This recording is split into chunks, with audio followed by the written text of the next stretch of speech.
Now speaking, Brian King, Treasurer and Head of Investor Relations. Intuitive's second quarter earnings conference call was held today with CEO Gary Guthart and CFO Jamie Samath in attendance. The company cautioned that comments made on the call may contain forward-looking statements, and that actual results may differ materially due to certain risks and uncertainties.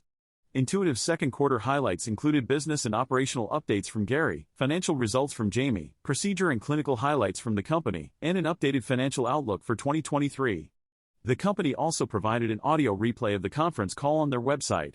Now speaking, Gary Guthart, Chief Executive Officer. Thank you for joining us today. Our second quarter fundamentals were healthy, with strong procedure and utilization growth and strong capital placements. We saw 22% growth in procedures, particularly in the U.S. for general surgery and gynecology for benign conditions. Global procedure growth was also strong, led by a recovery in China and continued strength in Japan, Germany, and the UK. We placed 331 systems in Q2, compared with 279 systems in Q2 of last year. Our clinical installed base now stands at 7,900 multi-port da Vinci systems, 435 Ion systems, and 142 single-port da Vinci systems. System utilization grew 9% globally year-over-year, reaching a new high. Revenue grew 15% in the quarter.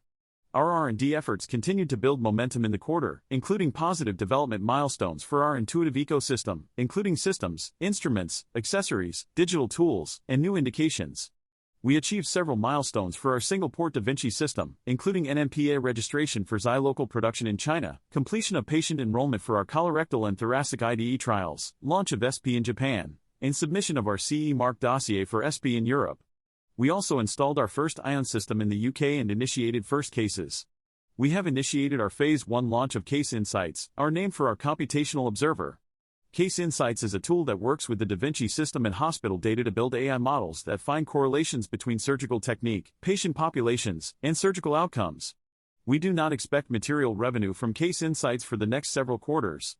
We are investing in R&D, manufacturing, and commercial operations to serve our global markets at an industrial scale. These investments are likely to be lumpy over the next couple of years as significant operations expansions and other projects complete.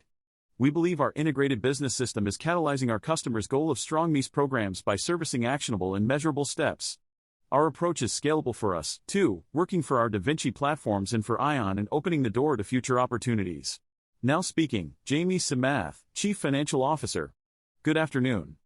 Our second quarter performance was strong, with global procedure growth of 22%, driven by higher patient admissions as hospitals, particularly in the U.S., catch up with patients whose diagnosis and/or treatment was delayed during the pandemic. We saw contributions to procedure growth from surgeons new to the da Vinci platform, reflecting both the strength of our training capabilities and an increasing number of graduates of residency and fellowship programs who are trained on da Vinci. Within one of our target procedure areas, bariatric surgery, our growth rate in the U.S. slowed during the quarter. We believe that da Vinci continued to gain market share in the bariatric surgical market. Our U.S. procedure growth of 28% reflected strength in China, the UK, Germany, and Japan. Strong procedure growth in China was driven by a continued recovery from more recent COVID-related impacts and a favorable comparison to Q2 last year, which was also impacted by the pandemic. We placed 331 systems in the second quarter, ahead of our expectations. Capital strength in the quarter included a higher number of placements to our distributors and a higher number of multi-system deals in the U.S. relative to recent trends, reflecting, in part, certain placements accelerated into Q2 from future quarters. Despite Q2 system placements being ahead of our expectations, customers, particularly in the U.S., appear to be cautious in their capital spending given ongoing financial pressures. Q2 revenue is $1.8 billion, an increase of 15% year-over-year. On a constant currency basis, second quarter revenue grew approximately 17%. Recurring revenue represented 85% of total revenue, as compared to 72% for the full year 2019, and grew 20% over last year, driven by procedure growth and an increase in the installed base of systems under operating lease arrangements. In Q2, 60 of the 331 systems placed were trade-in transactions, compared to 56 trade-in transactions in the second quarter of last year. Leasing represented 50% of Q2 placements, compared with 42% for both last quarter and last year. In the U.S., 78% of system placements in Q2 were under operating lease arrangements, compared to 59% last quarter. Q2 system average selling prices were $1.39 million, as compared to $1.47 million last quarter. We recognized $12 million of lease buyout revenue in the second quarter, compared with $24 million last quarter and $23 million in Q2 of 2022. Da Vinci instrument and accessory revenue per procedure was approximately $1,840, compared with approximately $1,780 last quarter and $1,900 last year. In Q2, we placed 59 Ion systems, as compared to 41 in Q2 of 2022. Second quarter Ion procedures of approximately 12,700 increased 145% as compared to last year. Pro forma gross margin for the second quarter was 68.5%, compared with 67.2% last quarter and 69.2% last year. Pro forma operating expenses increased 12% year-over-year, driven primarily by increased headcount added throughout last year, higher variable compensation, increased prototype expenses, and increased expenses associated with customer training in support of procedure growth. Pro forma effective tax rate for the second quarter was 22.3%, consistent with our expectations. Second quarter pro forma net income was $507 million, or $1.42 per share, compared with $415 million, or $1.14 per share, for Q2 of last year. GAAP net income was $421 million, or $1.18 per share for the second quarter of 2023, compared with GAAP net income of $308 million, or 85 cents per share for the second quarter of 2022. We ended the quarter with cash and investments of $7.1 billion, compared with $6.6 billion last quarter. In Q2, our global procedure growth was strong at 22%, driven by higher patient admissions as hospitals, particularly in the US, catch up with patients whose diagnosis and/or treatment was delayed during the pandemic. We saw contributions to procedure growth from surgeons new to the Da Vinci platform, reflecting both the strength of our training capabilities and an increasing number of graduates of residency and fellowship programs who are trained on Da Vinci. Within one of our target procedure areas, bariatric surgery, our growth rate in the US slowed during the quarter. We placed 331 systems in the second quarter, ahead of our expectations. Q2 revenue is $1.8 billion, an increase of 15% year-over-year. On a constant currency basis, second quarter revenue grew approximately 17%. Recurring revenue represented 85% of total revenue, as compared to 72% for the full year 2019, and grew 20% over last year, driven by procedure growth and an increase in the installed base of systems under operating lease arrangements. We recognized $12 million of lease buyout revenue in the second quarter, compared with $24 million last quarter and $23 million in Q2 of 2022. Da Vinci instrument and accessory revenue per procedure was approximately $1,840, compared with approximately $1,780 last quarter and $1,900 last year. In Q2, we placed 59 Ion systems, as compared to 41 in Q2 of 2022. Second quarter Ion procedures of approximately 12,700 increased 145% as compared to last year. Pro forma gross margin for the second quarter was 68.5%, compared with 67.2% last quarter and 69.2% last year. Pro forma operating expenses increased 12% year-over-year, driven primarily by increased headcount added throughout last year, higher variable compensation, increased prototype expenses, and increased expenses associated with customer training in support of procedure growth. Pro forma effective tax rate for the second quarter was 22.3%, consistent with our expectations. Second quarter pro forma net income was $507 million, or $1.42 per share, compared with $415 million, or $1.14 per share, for Q2 of last year. GAAP net income was. Now speaking, Brian King, Treasurer and Head of Investor Relations. Our second quarter 2023 procedure growth was strong, with a 22% year-over-year increase compared to 14% for the second quarter of 2022 and 26% last quarter. In the US, procedure growth was 19%, compared to 11% for the second quarter of 2022 and 26% last quarter. Growth was driven by strong growth in general surgery, with particular strength in cholecystectomy and hernia repair, as well as healthy bariatrics growth. Outside of the US, procedure volume grew 28%, compared with 22% for the second quarter of 2022 and 28% last quarter. Growth was driven by continued growth in general surgery, primarily from strong growth in colorectal procedures, followed by growth in thoracic procedures. Urology growth was healthy, led by kidney procedures, along with double-digit growth in prostatectomy. In Europe, we experienced strong growth in the UK, Germany, and Spain. In Asia, growth was led by China, where we saw a continuing recovery in procedures that were impacted by COVID and benefiting from a favorable comparison to procedure volume that was impacted in the same quarter a year ago. Procedure growth was led by strong growth in urology, namely prostatectomy and kidney procedures. In Japan, growth was led by general surgery, with the largest procedure contributions coming from colorectal and gastrectomy procedures. India and Taiwan both demonstrated strong growth in gynecology and general surgery procedures. We are increasing our forecast and expect full-year 2023 procedure growth of 20% to 22%. Our pro forma gross profit margin is expected to be within 68% and 69%. Our pro forma operating expense growth is estimated to be between 12% and 15%. We are increasing our estimate for other income, which is comprised mostly of interest income, to total between $160 million and $180 million in 2023. With regard to capital expenditures, we continue to estimate a range of $800 million to $1 billion, primarily for planned facility construction activities. Our 2023 pro forma tax rate is estimated to be between 22% and 24% of pre-tax income. Wells Fargo Securities analyst Larry Beagleson inquired, "Gary, what areas are you investing in to drive procedure growth?" Gary Guthart replied, "AI is a suite of digital tools that leverage machine learning techniques, such as computer vision, to provide customers with meaningful data. We have been building the foundational work for this for over a decade, including cyber-secure privacy-compliant pipes and aggregating robot data, EMR data, and other data. We can then use this data to do analytic inspections, look for correlations, and explore big data. We are also investing in computer vision and predictive analytics to help improve outcomes, speed learning curves, and lower operating costs. We have our toe in the water in many of these areas, but validations take time to do well, so expect us to continue down that pathway." Wells Fargo Securities analyst Larry Beagleson inquired, "What is the backlog of deferred procedures, and what are your assumptions for bariatrics for the rest of the year? Does that mean international will continue to be stronger than the U.S.?" Gary Guthart replied, "The pandemic has caused many patients to delay their diagnostic tests, making it difficult to estimate the exact number of those affected. We have looked at the available data and our past experience suggests that it will take several quarters for utilization to fully recover. As for bariatrics, I'll turn that question over to Jamie, who spoke about it in his prepared remarks." Jamie Samath replied, "Q2 saw a slowdown in growth rate. Customers have indicated that patients are now considering drugs versus surgery, and it's unclear yet how long this evaluation process will take. We set our guidance at the high end for the remainder of the year, expecting the bariatrics growth rate in the US to remain consistent with Q2. However, we anticipate the growth rate to slow slightly as patients become more educated about the weight loss drugs and consider factors such as cost, side effects, and what happens if they come off the drugs and regain weight.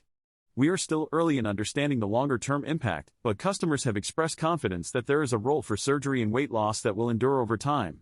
Bank of America Merrill Lynch analyst Travis Steed inquired, "What is the size of the bariatric surgery opportunity in China given the increased presence of local players in the local version of Xi?" Jamie Samath replied, "Travis, our market size in the US for robotics is approximately 200K procedures annually. We are currently at the beginning of the second quartile in terms of penetration." Bank of America Merrill Lynch analyst Travis Steed inquired, "What impact has the introduction of the local version of Xi had on the China quota opportunity?" Jamie Samath replied, "The increased quota of 559 systems relative to the prior 225 systems presents an opportunity for our company. We believe surgeons care about capability and feature set, which gives us an advantage. The quota is allocated from the central government to the provinces and then goes through tender processes. We expect the bulk of our JV wins to be in 2024 to 2027, but there is potential for pricing pressure and increased competition. We will be monitoring this closely over the next year." Bank of America Merrill Lynch analyst Travis Steed inquired, "Gary, what can you tell us about the FDA approval process and supply chain bottlenecks for the Gen 4 system, and how are you planning to increase upgrades to this system?" Gary Guthart replied, "We are seeing fewer pockets of supply chain challenge, but some still remain. We are working on multiple initiatives to ensure our customers receive what they need. We make decisions on whether to upgrade current generations or move to the next generation based on customer value and convenience. We are working on the next 2 generations of platforms due to the time it takes to develop them. Our priority is to improve patient outcomes, the surgeon and care team experience, program efficiencies, and lower the total cost to treat per patient episode." JP Morgan Chase & Company analyst Robbie Marcus inquired, "What implications will the next-gen system have on leases and revenues? How do we think about prototyping expenses?" Jamie Samath replied, "I can confirm that prototype expenses were distributed across a number of programs in Q2, resulting in higher expenditure.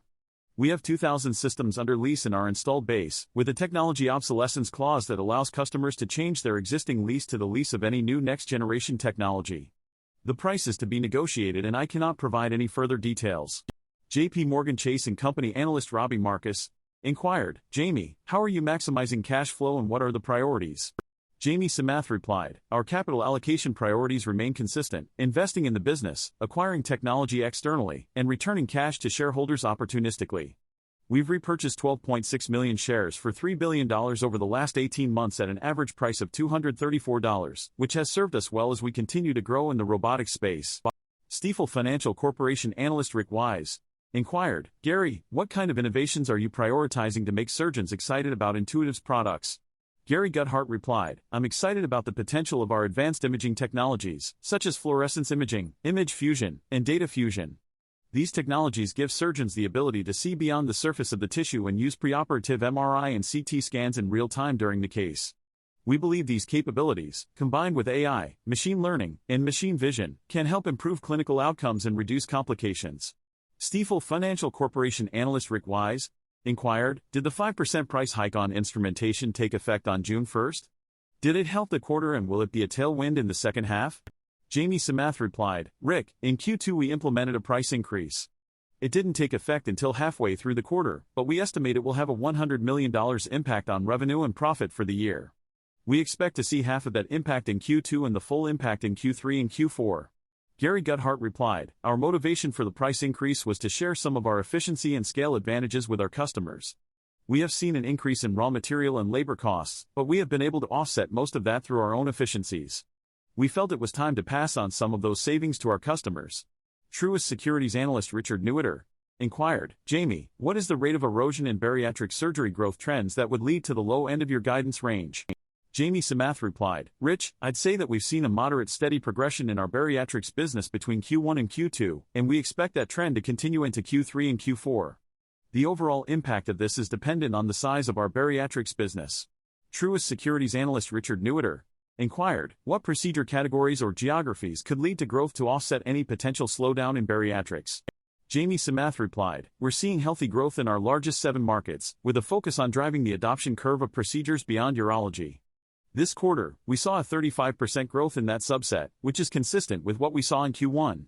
We're seeing unique dynamics in each market, such as liver and pancreas procedures in China, treatment of stomach cancer in Japan, and thyroid in Korea. Gary Guthart replied, the market is adjusting to the new treatment pathways for obesity, but drugs are not a cure and may not be a fast path. Surgery and other interventions remain an important part of the interaction. There's an adjustment period as the market understands the role of drugs, but this could become a tailwind in future quarters as people look for long-term and durable solutions. DIG analyst Ryan Zimmerman inquired, Jamie, what are your views on expense management and how will you balance reinvesting in R&D versus letting some of that leverage flow through for the remainder of this year and into 2024? Jamie Samath replied, this year, we have specific objectives with respect to leveraging our enabling functions. Our adjustments to operating expense guidance are largely due to our top-line performance and the number of reps needed to support it. We're largely holding to our plan for this year. In 2024, we'll have an operating expense headwind due to CapEx investments, and we'll continue to look to leverage our enabling functions. We'll provide more details in January when our planning process is complete. DIG analyst Ryan Zimmerman inquired, Gary, what trends have you seen in the proportion of usage-based versus fixed operating lease agreements? Gary Guthart replied, it's clear that customers have different preferences when it comes to capital purchases, leasing, and usage-based arrangements. We have the analytical capabilities and financial flexibility to accommodate each of these models. We don't have a strong preference for any one model, but rather we work with our customers to find the best solution for their needs. Jamie Samath replied, the adoption of usage-based models has grown significantly, so we wanted to be transparent about the portion of operating leases and placements that structure represents. On average, these arrangements have performed slightly above our expectations. We monitor performance closely to ensure it reduces barriers for accelerated growth for our customers and produces economic results for us and our customers. This confidence has enabled us to expand the program. Morgan Stanley analyst Drew Ranieri inquired, Gary, do you see GLP-1s disrupting the bariatric market and potentially opening doors for other procedure categories? Gary Guthart replied, we're hearing that there may be a role for new drugs to condition certain patient populations to benefit from surgery downstream.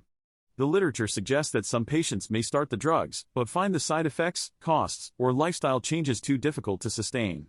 We don't yet see a magic pill that cures the condition without requiring behavior change or lifestyle modification, so we expect an adjustment period. We're well positioned to take advantage of this, and our share continues to move in the right direction. Morgan Stanley analyst Drew Ranieri inquired, what procedures are most likely to benefit the company in the near future? Gary Guthart replied, we're still exploring the issue and it's too soon to provide a definitive answer. We are actively investigating. Gary Guthart replied, thank you for your questions. In closing, we remain committed to improving surgery and acute interventions. Our teams are working hard to achieve the quadruple aim of better patient outcomes, improved patient experiences, better experiences for care teams, and lower total cost of treatment. We believe that value creation in surgery and acute care is fundamentally human, and it comes from understanding and respecting patients and their care teams, their needs, and their environment. Our vision is to create a future of care that is less invasive and more effective, where diseases are identified earlier and treated quickly so patients can get back to what matters most. We appreciate your support on this journey and look forward to speaking with you again in 3 months.